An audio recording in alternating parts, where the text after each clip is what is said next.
Higit 100 na ang naitalang tinamaan ng paputok ayon sa Department of Health. Kaya naman tuloy-tuloy ang paghahanda ng mga ospital para sa mga mabibiktima ng paputok. Live mula sa Maynila, nasa frontline ng balitang yan, si Camille Samonte. Camille.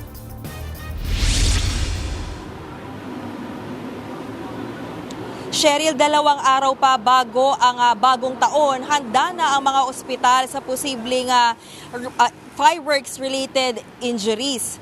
Mula sa operating rooms hanggang sa mga kagamitang pang-opera, handa na rito sa Jose R. Reyes Medical Center sa Maynila 2 araw bago ang pagsalubong sa bagong taon. Ayon sa pamunuan ng JRMC, may hiwalay na triage area para doon sa mga fireworks-related injuries at regular na pasyente sa emergency. Nakahiwalay din ang paggamot sa mga severe cases na kailanganing operahan gaya ng mga kakailanganin na i-amputate o putulan. Sa loob ng triage, gagawin ang initial treatment at assessment sa pasyente. Kasama rin dito ang pagtuturok sa kanila ng anti-tetanus at antibiotics. Nagreserba na rin ang ospital ng mga kama sa mga ward para sa mga pasyente. Mula pa noong nakaraang linggo, may 13 fireworks-related injuries na ang naitala dito sa JRMC. Kabilang na nga ang 12 anyos na lalaking nasabugan ng paputok sa Tondo.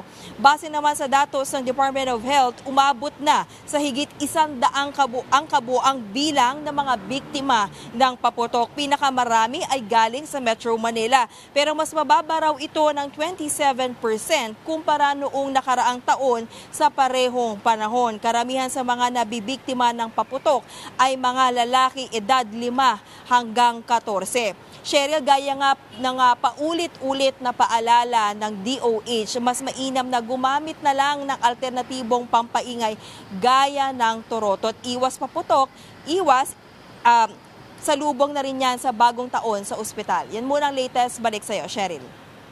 Maraming salamat, Camille Samonte. Mga kapatid, Cheryl Cosing po.